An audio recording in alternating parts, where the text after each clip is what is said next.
हरिवंश पुराण जी का स्वाध्याय हम सभी कर रहे हैं। आचार्य जिनसेन जी द्वारा विरचित। मंगलम भगवान वीरो मंगलम गौतमो गणी मंगलम कुंद कुंदाद्यो जैन धर्मोस्तु मंगलम।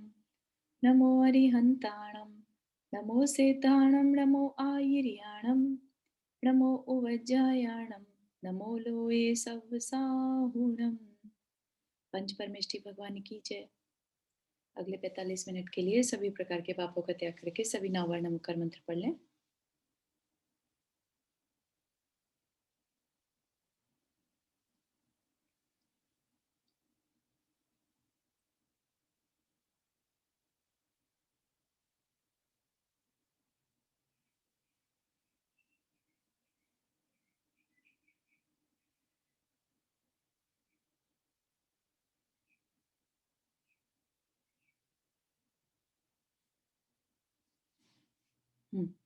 तो सभी को समय लगा? कल जो वीडियो शेयर किए थे थोड़ा सा देखने का समय मिला? आई नो क्लास के बाद हो सकता है ना हाँ मिला हो।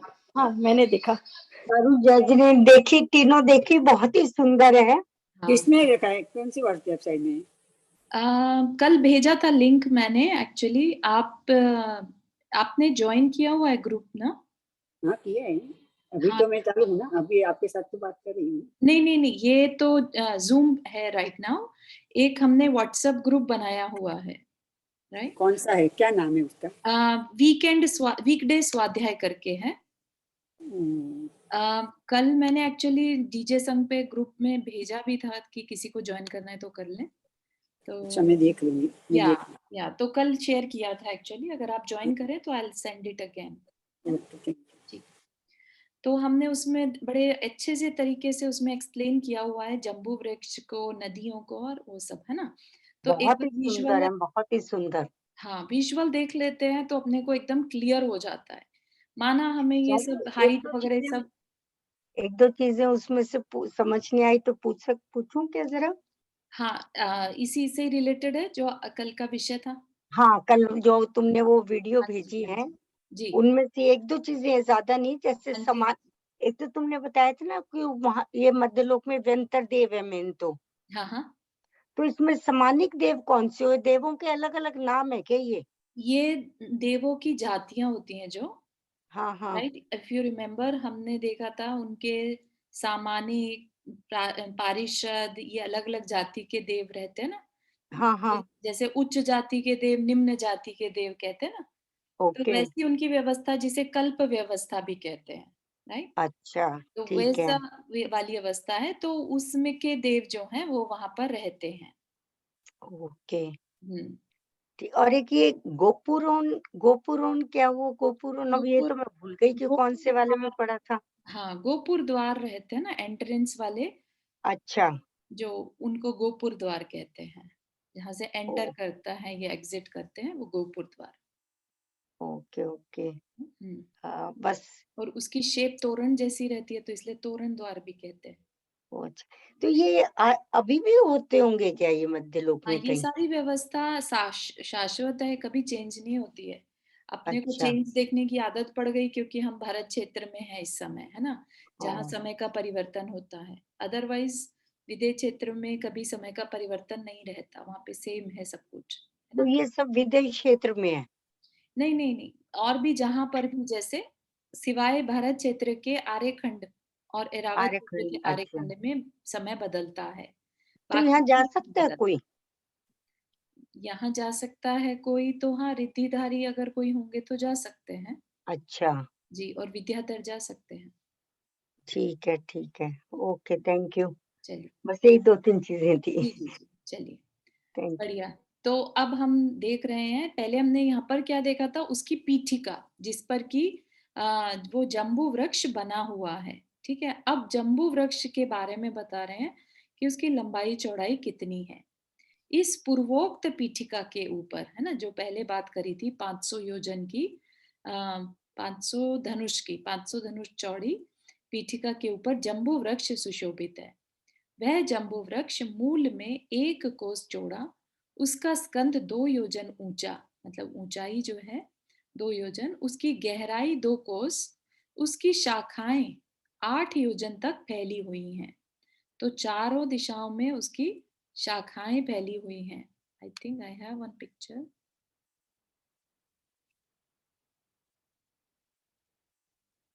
है ना ये। तो 4 शाखाएं हैं, ये खुद 2 योजन ऊंचा है, लेकिन उसकी शाखाएं 8 योजन तक जाती हैं, ठीक है। उसका महास्कंद नीलमणि का बना हुआ है, जो उसका तना है महास्कंद, वह हीरा की शाखाओं से निर्मिशोभित है, चांदी के सुंदर पत्तों से युक्त है। उसके फूल, फल तथा अंकुर, मतलब सब कुछ है पेड़ पर, लेकिन सब कुछ मणियों से बना है, तथा अंकुर मणिमय है। और उसने अपने लाल लाल पल्लवों से के समूह से समस्त दिशाओं के अंतराल को लाल लाल कर दिया है, ठीक है। तो जो वहां से रोशनी भी, सब कुछ क्या है, लाल लाल सा है, तो उससे रोशनी भी कैसी फैल रही है, लाल लाल, क्योंकि सब कुछ मणियों से बना है। पृथ्वी काय रूप तथा नाना शाखाओं से सुशोभित इस महावृक्ष की चारों दिशाओं में 4 महाशाखाएं हैं। चारों दिशाओं में 4 महाशाखाएं, जिसमें कि उत्तर दिशा की शाखा पर आश्चर्य उत्पन्न करने वाला जिन मंदिर है, ठीक है। तो जो जम्बू वृक्ष है, उसकी जो उत्तर साइड की दिशा है, उस पर एक जिन मंदिर है, और बाकी के 3 दिशाओं की शाखाओं पर भवन बने हुए हैं, जिनमें आदर अनादर का निवास है।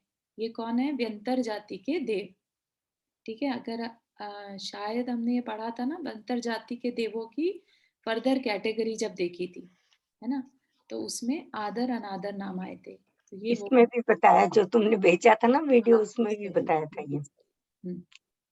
उस जम्बू वृक्ष के नीचे उन दोनों देवों के 30 योजन चौड़े और 50 योजन ऊंचे अनेक भवन बने हुए हैं, जो उस जगह पर जम्बू वृक्ष के नीचे की साइड।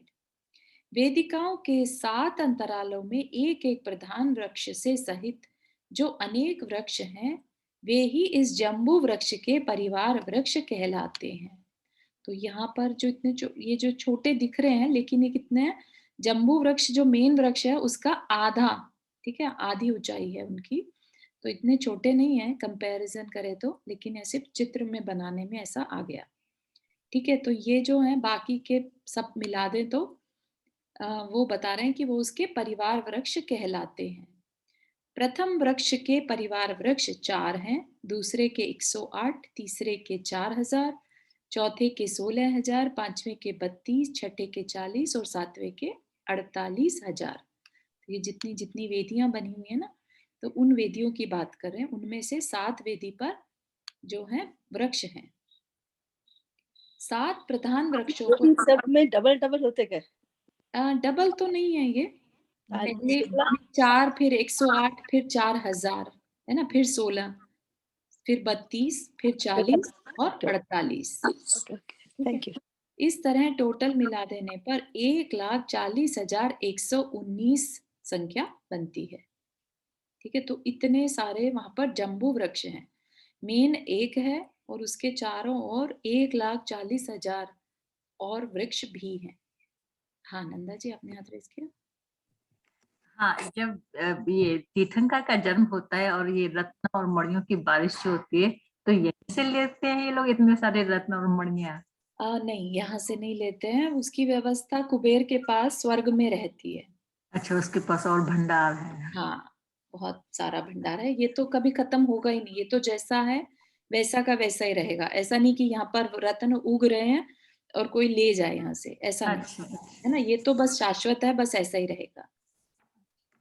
हाँ रीटा जी, आपने हाथ रेज उनके बड़ा अच्छा लगा इतने सारे रत्न और चांदी के। हाँ सच में, बिल्कुल सही। हाँ, जय जिनेन्द्राचार्य जी, मेरा क्वेश्चन ये था कि जम्बू वृक्ष ऐसा क्यों नाम पड़ा हुआ है? हमने पहले पढ़ा था, आई थिंक सबने हाँ, पढ़ा है। जम्बू बेसिकली जामुन से कहते हैं ना, तो वहां पर जो फल हैं वो जामुन के कलर के हैं, ठीक है, लेकिन वो रत्नों से बने हुए हैं, ठीक। अच्छा, उससे मिलता जुलता होने के कारण जाम्बू, ऐसे उसका नाम पड़ा जम्बू वृक्ष, है ना। और उसी की वजह से वो पूरा द्वीप का नाम पड़ गया। ऐसे ही घातकी खंड, घातकी इज नथिंग बट आंवला, ठीक है ना। तो तो शाल्मली वृक्ष कहाँ पे है? शाल्मली वृक्ष नीचे की साइड पर है, ये जो है ये ईशान कोण में है। अगर हम देखें, राइट, ये जम्बू वृक्ष यहाँ पर है, तो शाल्मली वृक्ष नीचे की साइड है। अच्छा, दक्षिण में है। दक्षिण में कौन मतलब दिशा में है, ऐसे वाली दिशा है ना। प्रॉपर दक्षिण तो ये हो जाएगी, तो वहां ना होके इन दो दिशाओं के बीच में। हाँ, ओके, थैंक यू जी। तो उसके ऊपर जो फल होते हैं वो खा सकते हैं कि नहीं खा सकते? नहीं नहीं नहीं, सब पृथ्वी का एक है। अच्छा, ठीक है। अब ये बता रहे हैं कि अब शाल्मली वृक्ष की बात करें, मेरू पर्वत की दक्षिण पश्चिम, है ना, जो अभी हमने दिशा देखी, दक्षिण और पश्चिम के बीच में नैऋत्य दिशा बोलते हैं उसे। नैऋत्य दिशा में सीतोदा नदी के दूसरे तट पर निषधाचल के समीप रजतमय एक शाल्मली स्थल है।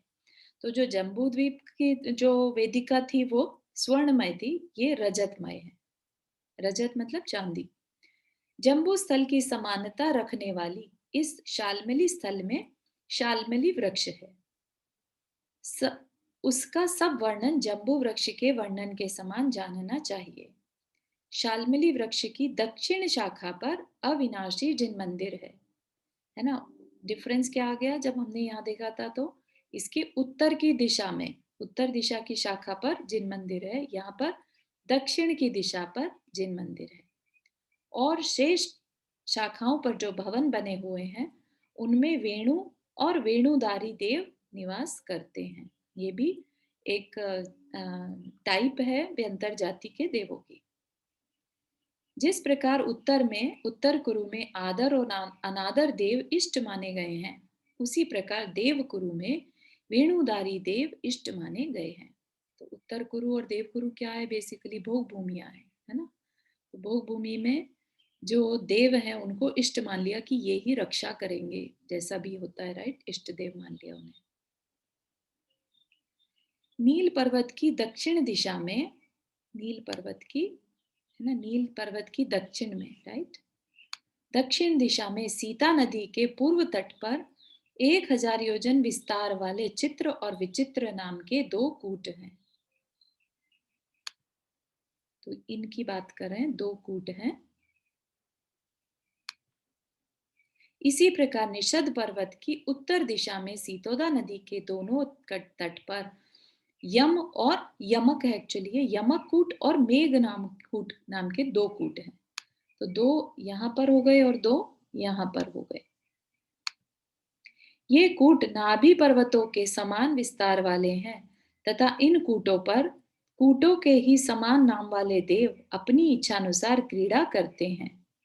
तो कहने का मतलब हो गया, इनके भवन वहां पर हैं और वो वहां पर अपना क्रीड़ा करते हैं, एंजॉय करते हैं। नील पर्वत से 550 योजन दूरी पर नदी के मध्य में नीलवान, उत्तर कुरु, चंद्र, एरावण और माल्यवान नाम के 5 ऋत हैं। तो नील पर्वत से, यहाँ से नील पर्वत से निकली जो नदी है, राइट, ये कौन सी नदी? सीता नदी, राइट। ये यहाँ से निकली केसरी सरोवर से, सेम वैसे ही चल के आई, राइट, और नीचे गिरी। नीचे गिरी तो किस में गिरी? कुंड में गिरी। वहां कुंड से आगे चली, राइट, तो आगे चली तो उसके दोनों साइड पर यहाँ ये पर्वत पता है, और फिर और आगे चली तो 5 सरोवर एक के बाद एक, ठीक है, 500 योजन की दूरी पर 5 सरोवर हैं, उसी सीता नदी से बने हुए सरोवर, ठीक। और इनकी जो व्यवस्था बनेगी वो सारी की सारी पद्म सरोवर, जो हमने कल पढ़ा था, जिसके अंदर कमल के फूल में देवियां निवास करती हैं, वो वैसी व्यवस्था बनेगी। चारों रिद के मतलब रिद, हृद मतलब सरोवर, तालाब। अच्छा, ठीक है, ठीक है, 5 हृद हैं, 5 सरोवर हैं। Okay, thank you. ये समस्त हृद यानी सरोवर 500 योजन के अंतर से हैं। मतलब एक हृद के बीच में दूसरे के बीच में 500 योजन का डिफरेंस है, तथा इनकी दक्षिणोत्तर लंबाई पद्म हृद के समान मानी गई है।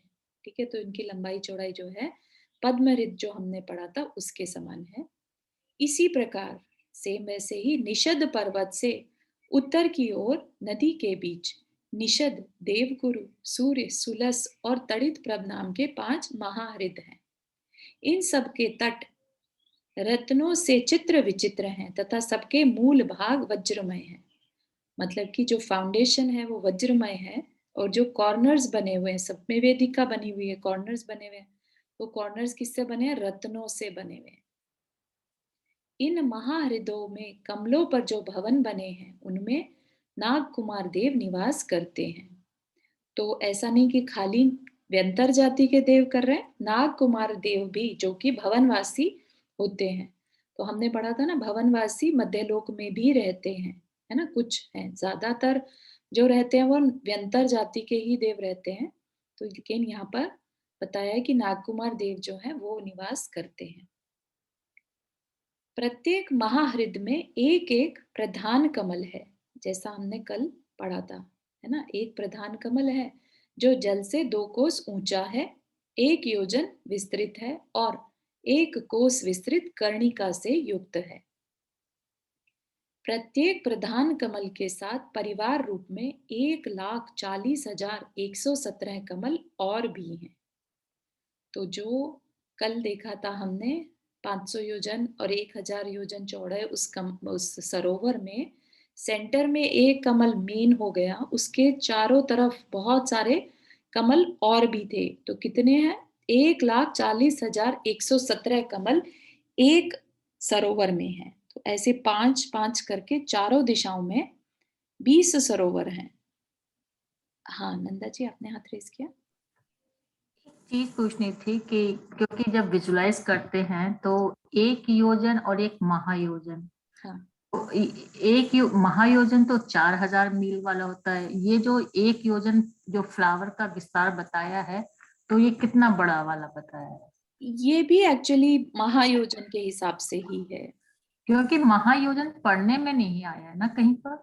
योजन योजन ही लिखा होता है। क्या है, नहीं होता क्या है कि जितने भी द्वीप, समुद्र, कुलाचल, वेदियां, नदियां, कुंड, सरोवर, ये सब क्या है?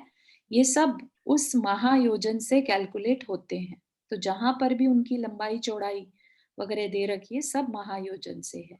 ठीक और है। ये तो फूल है एक बीच में, और इसके इतने सारे और भी छोटे छोटे फूल और भी हैं। तो हाँ, जो 1 योजन है ये कितना बड़ा है?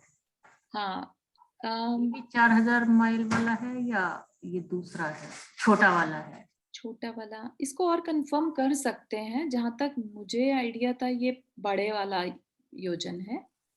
लघु क्योंकि योजन 1 योजन जैसे 8 मील होगा, 8 मील का 1 योजन होता लघु योजन। हाँ, ठीक है ना। तो तो मतलब थोड़ा सा उन्होंने ये बताया था कि 1 महायोजन जो है वो 1 पृथ्वी के बराबर का। हाँ, 4000 योजन कितना मील का है ना, 4000 मील का 1 महायोजन होता है। हाँ, तो और 4000 एक पृथ्वी के, जो हमारी पृथ्वी है, अर्थ है जो हमारी, उतना साइज समझ लीजिए। आई थिंक उतना तो नहीं होना चाहिए क्योंकि पृथ्वी ज्यादा है उसमें। आई थिंक 5 पृथ्वियों के बराबर बोला था।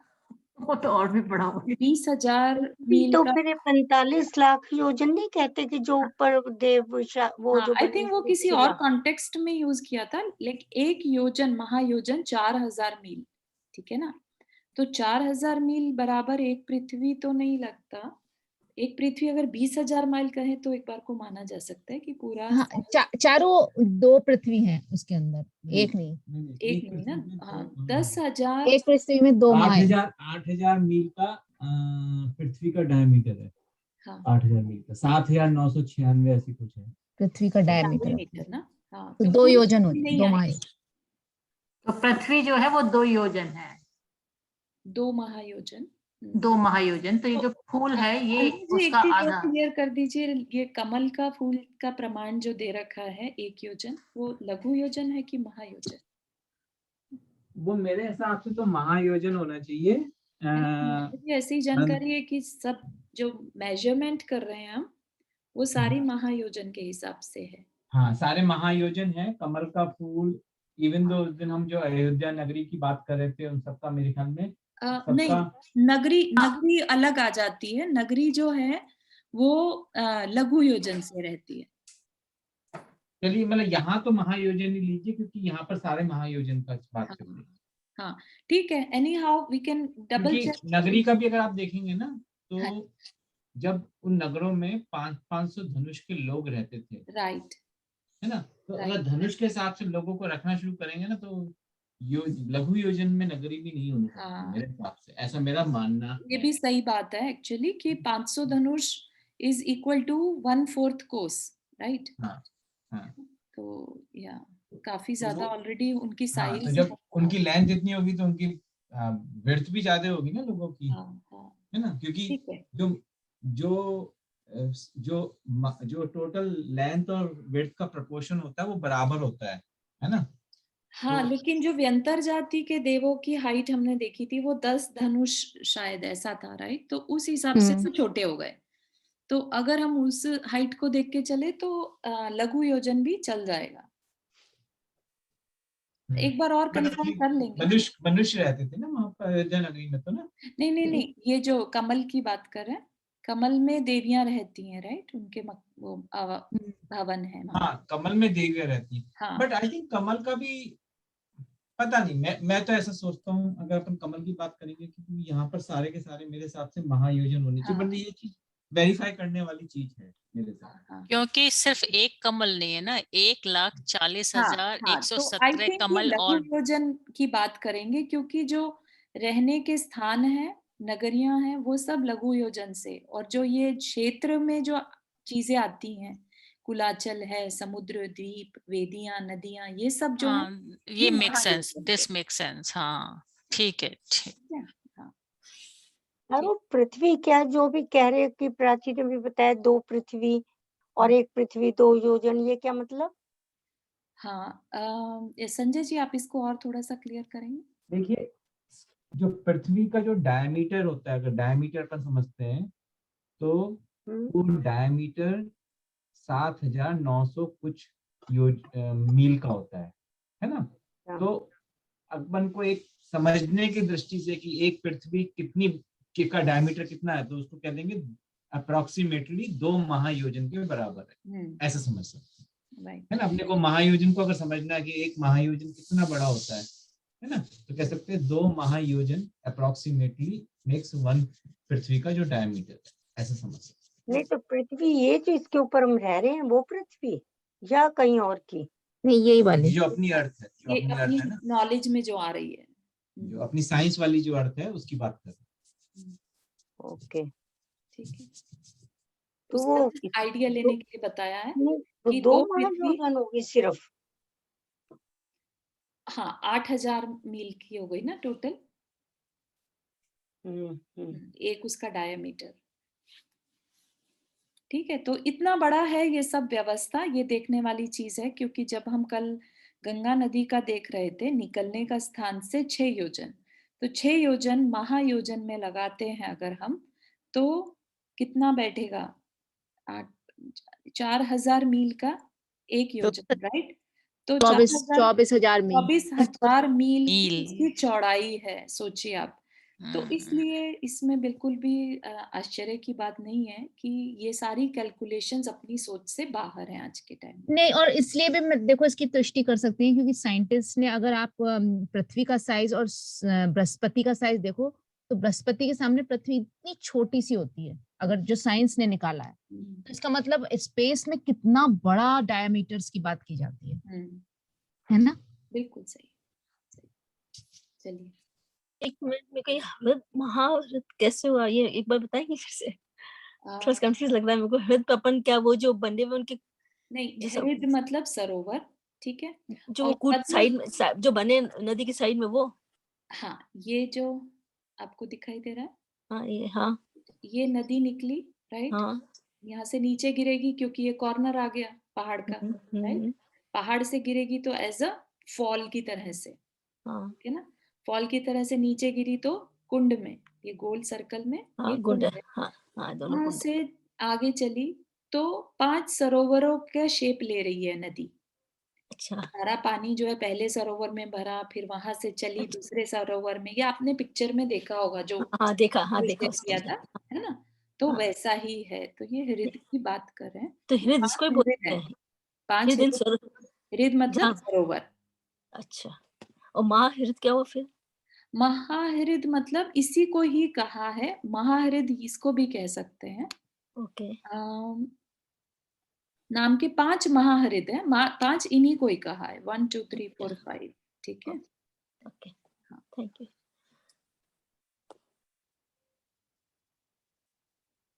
अब आगे बढ़ते हैं।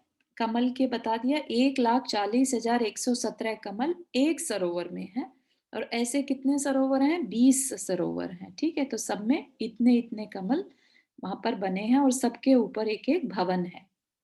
तथा एक एक महाहृद के सम्मुख सीता सीतोदा नदियों के तट पर कांचनकूट नाम के 10-10 पर्वत हैं। तो अब क्या बता रहे हैं? ये जो साइड में ऑरेंज डॉट्स दिख रही हैं, 5 एक साइड पे हैं, 5 एक साइड पे हैं। तो ये कांचनगिरी पर्वत हैं। ठीक है। और हर पर्वत हर सरोवर के दोनों साइड पर 5-5 है। तो टोटल एक सरोवर के 10 हो गए, तो 20 सरोवर के 200, राइट। तो उनकी बात बता रहे हैं अब। 100 हुए ना? 200 होगा ना, 20 टाइम्स 10। 10, यस 200। हाँ। तो एक सरोवर का 10, राइट। तो 20 सरोवर के 200। कौन से? कांचनकूट, कांचनगिरी कह लीजिए या कांचनकूट। इन पर्वतों की ऊंचाई 100 योजन है तथा विस्तार मूल में 100 योजन, मध्य में 75 और अग्रभाग में मतलब ऊपर में 50 योजन है। उन कांचनकूटों में प्रत्येक के ऊपर एक एक अकृत्रिम शुभ जिन प्रतिमाएं हैं जो निराधार हैं, मोक्ष मार्ग को प्रकाशित करने वाली हैं। कांचनकूटों में प्रत्येक के ऊपर, तो कहना चाह रहे हैं कि 200 अकृत्रिम जिन प्रतिमाएं वहां पर स्थापित हैं। और कैसी हैं? 500 धनुष ऊंची, मणिमय, स्वर्णमय तथा रत्नमयी है। तो एक एक मेरु पर 200 कूट हैं और पांचों मेरुओं के 1000 कूट प्रसिद्ध हैं। तो क्या कहना चाह रहे हैं कि जैसे सुमेरु पर्वत के पास कितने हो गए? ये 200 कूट हो गए, राइट। हमने जो देखे अभी कांचन के, तो पांचों मेरुओं के टोटल मिलाए तो 1000 कूट। ठीक है। ये लोग कह रहे हैं ये निराधार है, मतलब इस ये अंतरिक्ष पारसनाथ जैसी हैं, इनका नीचे कोई आधार नहीं है मूर्तियों का। नॉट वेरी श्योर कि निराधार उस सेंस में है या अकृत्रिम के सेंस में। एक एक अकृत्रिम शुभ जिन प्रतिमाएं निराधार हैं। नहीं, निराधार जो उन्होंने कहा ना, वो पहले वाला ज्यादा मेक सेंस कर रहा है, क्योंकि मोक्ष मार्ग को प्रकाशित करने वाले हैं। तो मोक्ष मार्ग में भी वो लोग अधर्म में, मतलब बेस नहीं है ना उनका, वो लोग ऊपर रूफ से टच कर रही है उनका। हाँ, मतलब नीचे कुछ नहीं है उनके और ऊपर ऊपर ऐसे जैसे आकाश में लटकी हैं। हाँ, तो फिर उसको सिंबॉलिकली दिखा रहे हैं ना इसमें, हाँ हाँ मोक्ष मार्ग का। हाँ, ठीक है। इन पर्वतों के शिखरों पर अनेक क्रीड़ागृह बने हुए हैं। उनमें महाकांति के धारक कांचनक नाम के देव सब ओर क्रीड़ा करते रहते हैं। मेरु पर्वत से पूर्व की ओर सीता नदी के उत्तर तट पर पद्मोत्तर और दक्षिण तट पर नीलवान नाम का कूट है। अब ये किसकी बात कर रहे हैं? ये जो यहाँ पर दिग्गजेंद्र पर्वत होते हैं 8, ये उनकी बात कर रहे हैं। कैसे हैं वो दिग्गजेंद्र? ये यहाँ पर थे, ये इस पिक्चर में, राइट। तो जहां से ये नदी भद्रशाल वन में एंटर करती है, राइट। तो तब एंट्री के टाइम पर उसके दोनों साइड पर हर दिशा में, इधर भी इधर भी इधर भी और इधर भी, राइट। तो ये दो दो पर्वत हैं यहाँ पर बने हुए, उनकी बात कर रहे हैं। तो मेरु पर्वत से दक्षिण की ओर सीतोदा नदी के पूर्व तट पर स्वास्तिक और पश्चिम तट पर अंजनगिरी कूट है। पहले 2 यहाँ पर बता दिए, अब 2 और बता दिए। इसी सीतोदा नदी के दक्षिण तट पर कुमुदकूट और उत्तर तट पर पलाशकूट है। ये दोनों ही कूट मेरु से पश्चिम दिशा में माने गए हैं। सीता नदी के पश्चिम तट पर वत्तंस कूट और पूर्व तट पर रोचन नाम का विशाल कूट है।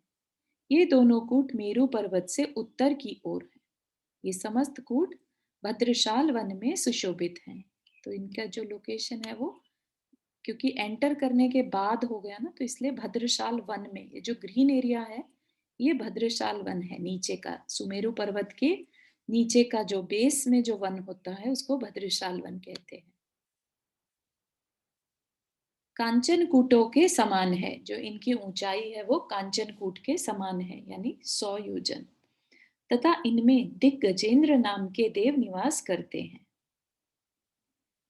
मेरू पर्वत की पश्चिमोत्तर दिशा में गंधमादन नाम का प्रसिद्ध पर्वत है। अब ये किसकी बात कर रहे हैं? ये जो गजेंद्र पर्वत हैं उनकी बात कर रहे हैं। गजेंद्र पर्वत जो ये ब्लू कलर में दिख रहा है, एक, दूसरा, तीसरा और चौथा, ठीक है, इनके भी नाम है। ये गजदंत पर्वत हैं, ठीक है। अब इनकी बात कर रहे हैं। मेरू पर्वत के पश्चिमोत्तर दिशा में गंधमादन नाम का प्रसिद्ध पर्वत है। तो पश्चिम ये दिशा, उत्तर ये, तो इनके बीच में इस वाले पर्वत की बात कर रहे हैं।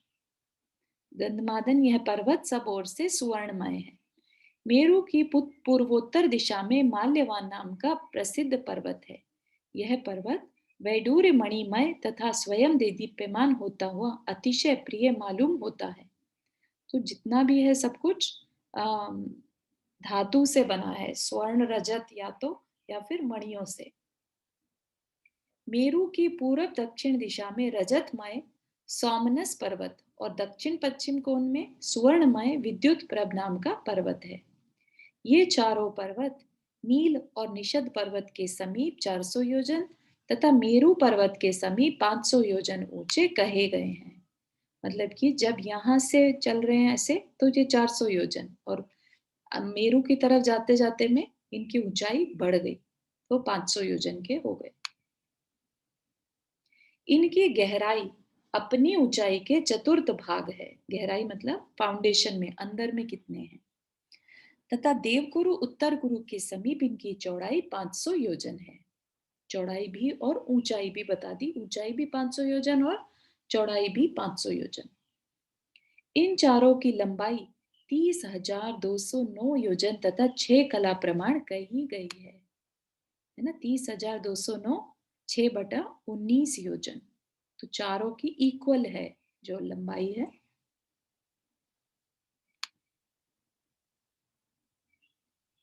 इन चारों पर्वतों पर मेरू पर्वत से लेकर अंत तक क्रम से 7, 9, 7 और 9 कूट हैं। मतलब क्या कि गंधमादन पर 7, माल्यवान पर 9, सोमनस्य पर 7 और विद्युत प्रभ पर 9 कूट हैं। नाम दे दिए उनके: सिद्धायतन कूट, गंधमादन कूट, उत्तर कूट, कुरुकूट, गंधमालिनी का कूट, लोहिताक्ष कूट, स्फटिक कूट और आनंद कूट। ये 7 कूट गंधमादन पर्वत पर हैं। सिद्धकूट, माल्यवतकूट, उत्तर कुरुकूट, कच्छाकूट, सागरकूट, रजतकूट, पूर्णभद्रकूट, सीताकूट और हरिसहकूट, ये 9 कूट माल्यवान पर्वत पर हैं। सिद्धकूट, सोमनसकूट, देवकुरुकूट, मंगलकूट, विमलकूट, कांचनकूट और विशिष्टकूट, ये 7 कूट सोमनस पर्वत पर हैं। सिद्धकूट, विद्युत प्रभकूट, देवकुरुकूट, पद्मकूट, तपनकूट, स्वस्तिकूट, शतज्वलकूट, सीतोदाकूट और हरिसहकूट, ये 9 कूट विद्युत प्रभ पर्वत पर हैं। इन सब कूटों की ऊंचाई यथा योग्य अपनी अपनी गहराई के समान कही गई है। इन चारों पर्वतों के सिद्धायतन कूटों पर जो मंदिर हैं वे श्री सिद्ध भगवान की प्रतिमाओं से सहित हैं तथा यथा योग्य सुशोभित हो रहे हैं। तो I am not very sure कि यहाँ सिद्ध भगवान क्यों कहा होगा, अदरवाइज अकृत्रिम जिन चैत्यालयों में अरिहंत भगवान की प्रतिमाएं रहती हैं, है ना। शेष 3 पर्वतों के अंतिम 2 कूटों में व्यंतर देव क्रीड़ा करते हैं और मध्य के बने हुए सुंदर क्रीड़ा भवनों में दिक् कुमारियां देवियां रमण करती हैं। चारों पर्वतों के बीच बीच के 2-2 कूट मिलकर 8 कूट होते हैं। उनमें क्रम से भोगंकरा, भोगवती, सुभोगा, भोगमालिनी, वत्समित्रा, सुमित्रा, वारिशेणा और अचलावती, ये 8 देवियां क्रीड़ा करती हैं। चारों एक क्वेश्चन है, ये जो कुमारी देवियां होती हैं इनको माता की सेवा करने आती हैं, ये मतलब कुमारिका होती है या मतलब व्याहिता होती है? कुमारियां होती हैं, ब्रह्मचारिणी होती हैं। अच्छा अच्छा, तो देव लोग में जैसे लोकांतिक देव ब्रह्मचारी है, वैसे ये भी ब्रह्मचारिणियां होती हैं। हाँ बिल्कुल सही। तो ये 8 देवियां क्रीड़ा करती है, इससे क्या मतलब है? 8 देवियां क्रीड़ा मतलब वहां पर रहती हैं और अपना एंजॉय करती हैं। दिक कुमारियों के भवन बता दिए ना, वहां पर रहती हैं कूटों पर, राइट। कुछ कूटों में तो व्यंतर देव रहते हैं, कुछ में दिक कुमारियां रहती हैं, और ये दिक कुमारियां माता की सेवा करने के लिए आती हैं। इसमें आपकी जो फोटो दिखा उसमें है ये? सॉरी, क्या चीज? जो फोटो आपने दिखाया तो उसमें है दिक कुमारी किस जगह रहती है? नहीं, यहाँ पर इनके ऊपर कूट बने हैं, इनके ऊपर चोटियां हैं ऐसे 7 9 7 9 करके। अच्छा, तो उनकी हाँ, ये जो जगह है। लेकिन हाँ शायद उसमें मिल जाएगा वीडियो में। अच्छा। विदेह क्षेत्र में 16 वक्षारगिरी हैं। अब कहाँ पहुंचे? विदेह क्षेत्र में। ये अभी तक हमने क्या देख रहे थे यहाँ पर, ये भोग भूमि, ठीक है। तो अब किसकी बात कर रहे हैं? ये विदेह क्षेत्र की जो कर्म भूमियां हैं उनकी बात कर रहे हैं। विदेह क्षेत्र में 16 भोग भूमि में ये भी देवगुरु उत्तर गुरु के बाहर की भी जगह आ जाएगी ना? ये वाला एरिया, ये नहीं, वाला खाली अंदर क्या है कि बाहर की भी आ जाएगी? सिर्फ अंदर का एरिया है। बाहर ये नहीं, भत्साल वन के इधर नहीं, ये नहीं, ये सारा वन का एरिया है। हाँ, और इसके पास आसपास वाला नहीं, बस इतना ही। यहाँ पर ये जो यू शेप में आ रहा है ये बस ये भोग भूमि है, और ये बाकी का नहीं है इसमें? बाकी का नहीं। ठीक है। अब इसमें क्या कह रहे हैं कि यहाँ पर ये जो ऑरेंज कलर के दिख रहे हैं ये वक्षार पर्वत हैं। तो एक विदेह क्षेत्र में यहाँ पर जो देश हैं 8 देश हैं, उनमें 4, राइट, फिर नीचे के 4, फिर यहाँ 4 और यहाँ 4, टोटल कितने हो गए? 16। तो विदेह क्षेत्र में 16 वक्षारगिरी हैं। उनमें चित्रकूट, पद्मकूट, नलिन और एक शैल, ये 4 पर्वत पूर्व विदेह में हैं। पूर्व विदेह ये वाला एरिया हो गया ना पूर्व विदेह, राइट। ये उत्तर हो गया। नीचे का होगा ना ये देवगुरु गर्दनपुर। हाँ नहीं, पूरब और पश्चिम। अच्छा, पूरब और पश्चिम के हिसाब से, जैसे ये लेफ्ट का हो गया पश्चिम विदेह और ये पूर्व विदेह, ठीक है। दैट उस हिसाब से बताया है। 4 पर्वत पूर्व विदेह में और नील पर्वत और सीता नदी के मध्य लंबे हैं। नील पर्वत और सीता नदी, तो नील पर्वत और सीता नदी के मध्य में ये जो 4 पर्वत हैं उनके नाम बता दिए। क्या है? चित्रकूट, पद्मकूट, नलिन और एक शैल। सपना जी अपने हाथ रेस किया। ये वक्षारगिरी क्या होती है? टोक? नहीं, पर्वत। गिरी मतलब पर्वत, और वक्षार जैसे हमने सुमेरु पर्वत देखा, राइट, जैसे हमने अभी कांचन गिरी देखा है, राइट। तो इस तरह से ये भी वक्षार इनका नाम है। तो ये जो ऑरेंज कलर में दिख रहे हैं ये पर्वत हैं एक्चुअली, जो एक तरह से विदेह क्षेत्र के जो एरिया है उसको डिवाइड करते हैं। इन्हीं की वजह से ये नगरियां बन जाती हैं। 1 2 3 4 5 6 7 8, है ना। तो ये इस एरिया में 8 नगरियां बन गई। कौन कौन डिवाइड कर रहा है इनको? सीता नदी डिवाइड। नगरिया मतलब जो तलहटी टाइप का, ऐसा कुछ क्या? नगरियां नहीं, नगरी जैसे भरत क्षेत्र। ओह अच्छा, ठीक है, लेकिन उनको विदेह क्षेत्र की नगरियां बोलते हैं। हालांकि जो एरिया है वो भरत क्षेत्र जैसा है। अभी और तो एक तरीके से अगर बोले तो, जैसे अगर हम अपनी लैंग्वेज बोले तो सिटी, राइट? हाँ, देश पूरा का पूरा। अच्छा, देश पूरे का पूरा देश। क्योंकि अभी हम और आगे चलेंगे तो एक ही जो एरिया है, राइट, एक ही नगरी है, उसके बीच में से विजयार्थ पर्वत जाता है और 2 नदियां जाती हैं।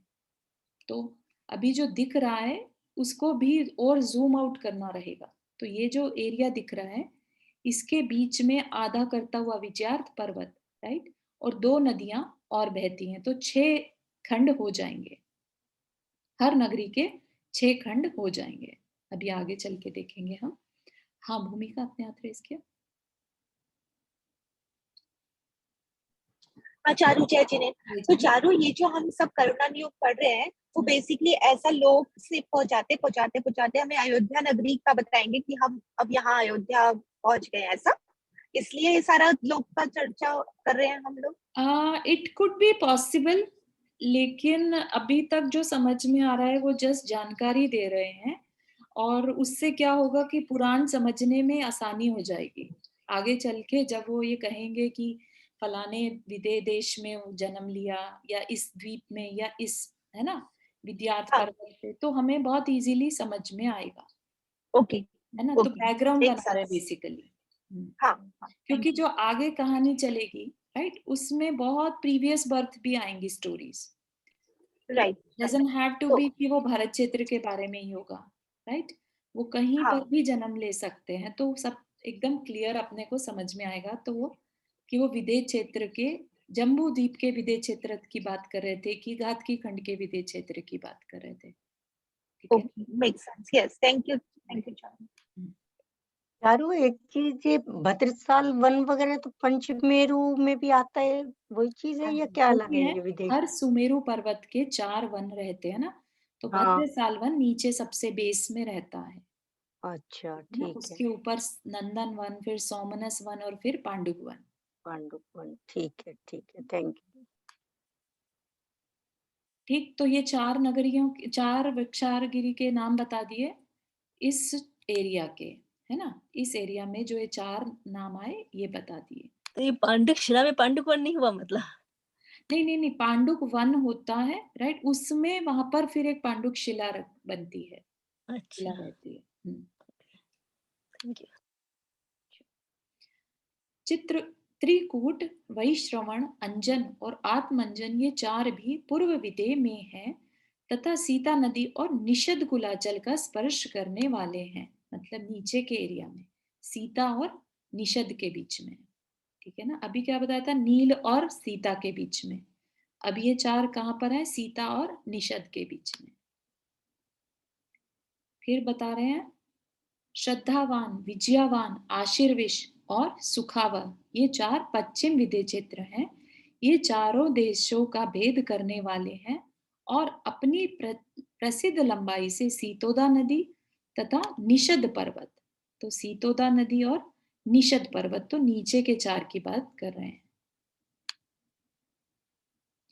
चंद्रमाल, सूर्यमाल, नागमाल और मेघमाल, ये 4 पश्चिम विदेह क्षेत्र में हैं तथा नील और सीतोदा के मध्य में है। इन समस्त वक्षार पर्वतों की ऊंचाई नदी तट पर 500 योजन और अन्यत्र सब जगह पूर्व वर्णित वक्षारों के समान 400 योजन है। तो जहां ये नदी को टच कर रहे हैं वहां तक आते आते 500 योजन, और यहां पर जब चले तो 400 योजन। तो चले से मतलब ये मत लगाइएगा कि ये नदी की तरह बह रहे हैं, है ना, मतलब कि वहां से, उस जगह से 400 और नदी की साइड पे 500। इन 16 वक्षार पर्वतों में प्रत्येक के शिखर पर 4-4 कूट हैं। ठीक है, तो इन वृक्षारों के प्रत्येक के शिखर पर 4-4 कूट हैं, मतलब एक वक्षार पे 4 कूट। उनमें कुलाचलों के समीपवर्ती कूटों पर दिक् कुमारी देवियां रहती हैं। नदी के समीपवर्ती कूटों पर जिनेन्द्र भगवान के चैत्यालय हैं और बीच के कूटों पर व्यंतर देवों के क्रीड़ागृह बने हुए हैं। ठीक है, तो सेम जैसे गजदंत के बारे में देखा था वैसे ही व्यवस्था यहाँ पर वक्षार पर्वतों की बन गई। फिर यहाँ पर अब भद्रसाल वन का वर्णन चलेगा। मेरू की पूर्व पश्चिम दिशा में लंबा तथा नाना प्रकार के वृक्षों और लताओं से व्याप्त एक सुंदर भद्रशाल वन है। यहाँ क्रम से उसका वर्णन किया जाता है।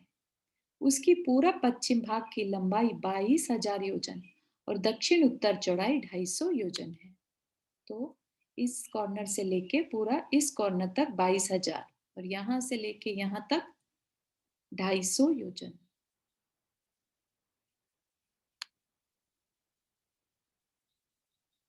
चारू एक चीज समझ में आई, 250 योजन क्या हाँ होगा? 250, वही सोच रहे थे एक्चुअली कि कैसे है। क्योंकि जम्बू जम्बू हाँ, ये कितना, जम्बू 1 लाख योजन सुमेरु का है, पर्वत ही अपने आप में 1 लाख योजन। आई थिंक 10,000 योजन बेस में रहता है वो। नहीं, लेकिन इसका हो व्यास सकता है ये जो सिर्फ ग्रीन ग्रीन पार्ट है ना, उसको क्या हो, मेरू पर्वत को हटा दिया, उसका हटा के जो साइड में पार्ट जा रहा है, मेरू पर्वत की ये कितनी होती है बेस, ये जो कितना एक होता है? ब्लैक सर्किल है उसके बियॉन्ड। देखिए जो पांडुप वन है वो 500 योजन का नहीं होता है ना। नहीं, ये बोल रहे हैं कि चौड़ाई इसकी जो है इसकी 11,000 बर्फी की 10,000 योजन रहता है शायद बेस में, और पूरा फिर 10,000 योजन का होता है नीचे बेस का। हाँ तो 10,000 पूरा यहाँ से यहाँ तक भी 10,000 हुआ, तो 250 योजन क्यों है ये एक बार देख लेंगे। नहीं, लेट्स 10,000 आप सब्ट्रैक्ट कर दीजिए ना। नहीं सेंटेंस बताइए फिर से। हाँ, उसकी पूरा पश्चिम भाग की लंबाई 22,000 योजन और दक्षिण उत्तर चौड़ाई 250 योजन है। किसकी बात कर रहे हैं? भद्रशाल वन। भद्रशाल वन।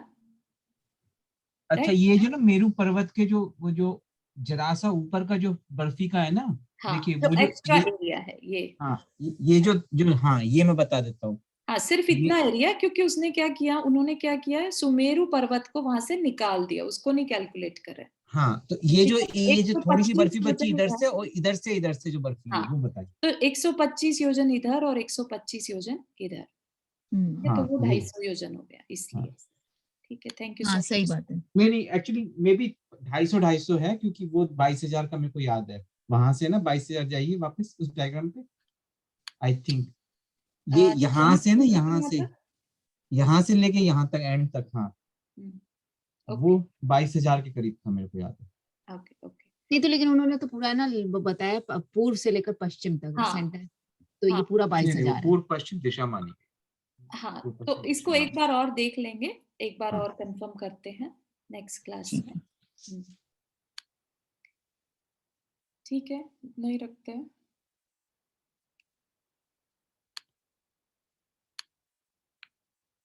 किसी को कोई question before we end the class?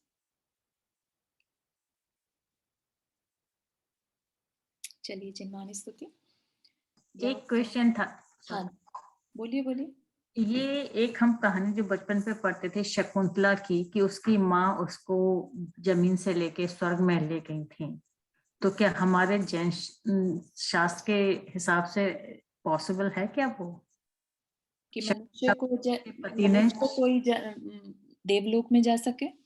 हाँ, मनुष्य से कोई देवलोक, क्योंकि उसकी माँ जो थी वो अप्सरा थी, तो शकुंतला के पति ने उसको छोड़ दिया कि पहचान नहीं पाए, मतलब वो एक कर्मों का उदय जब आया। ऐसा जानने में नहीं आया है, क्योंकि किसी भी कहानी में नहीं सुना है, पुराण में एटलीस्ट, क्योंकि वहां की व्यवस्था पूरी डिफरेंट है। देव, नीचे के देव ऊपर के स्वर्गों में जा सकते हैं, राइट, लेकिन मनुष्य कोई देव में ऐसे कोई ले जाता हो देव, ऐसे कभी सुनने में नहीं आया।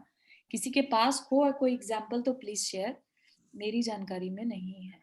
और इवन एक क्षेत्र से जैसे दूसरे क्षेत्र में जाना, क्या वो पॉसिबल है? क्योंकि इवन वो पॉसिबल है, क्योंकि जो रिद्धिधारी मुनिराज होते हैं, आकाशगामी चारण रिद्धि मुनिराज, वो एक क्षेत्र से दूसरे क्षेत्र में चले जाते हैं। तो वो क्या किसी आम आदमी को अपने साथ ले जा सकते हैं, ला सकते हैं, वो ट्रैवल कर सकते हैं? उसके बारे में तो वही एक किंवदंती चलती है जो कुंद कुंदाचार्य के लिए, राइट, कि उनको देव जो हैं विदेह क्षेत्र ले गए थे, ठीक है ना।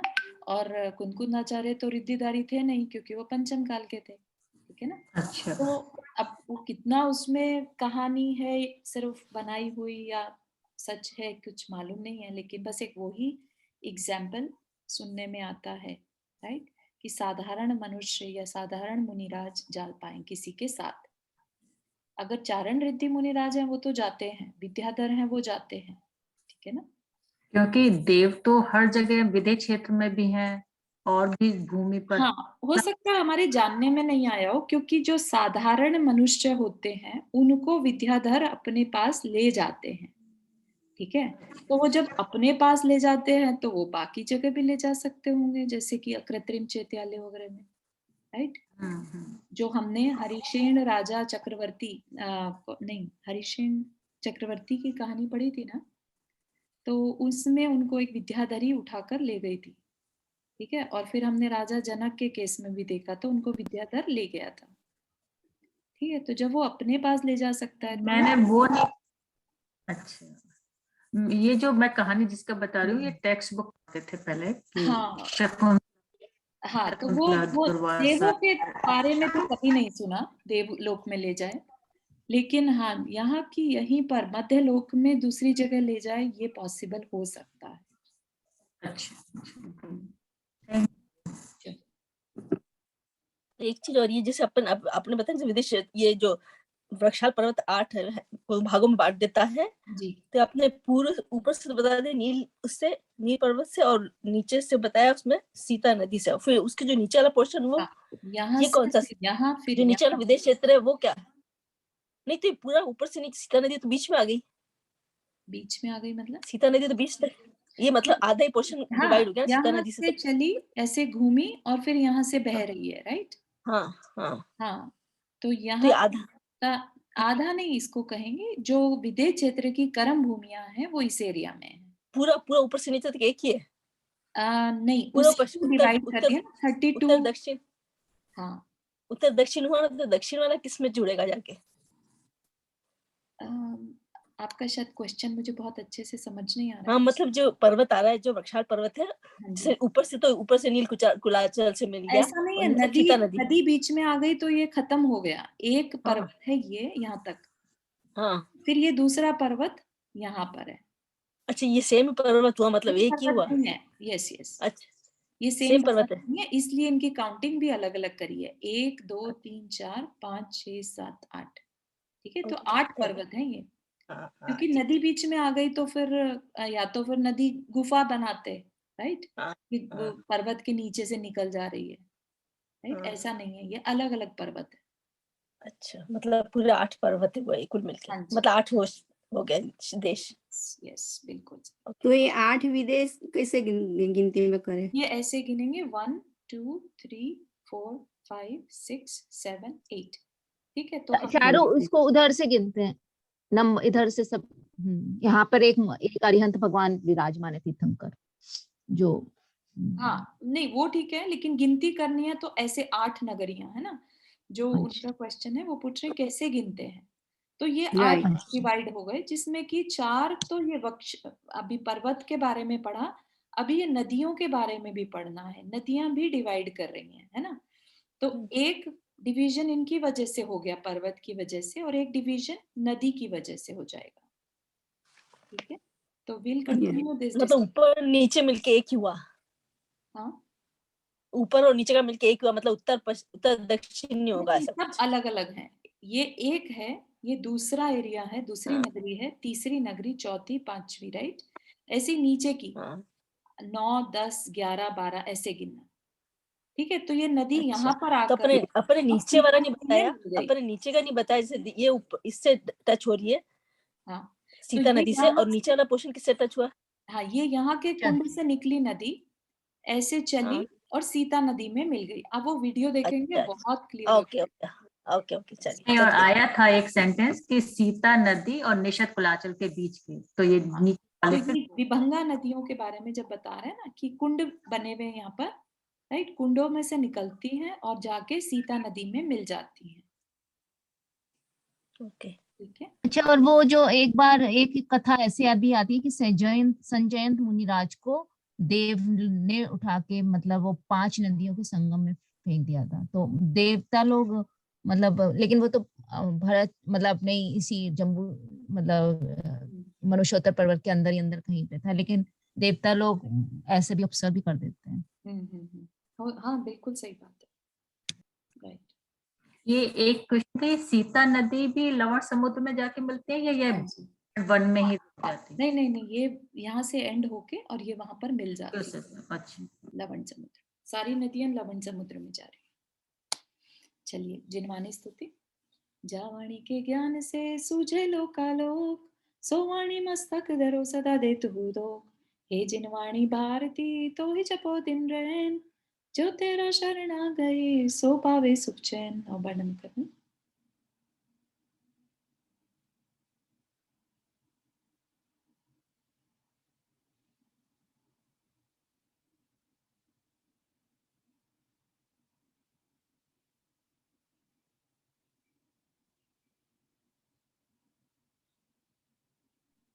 जय जिनेंद्र।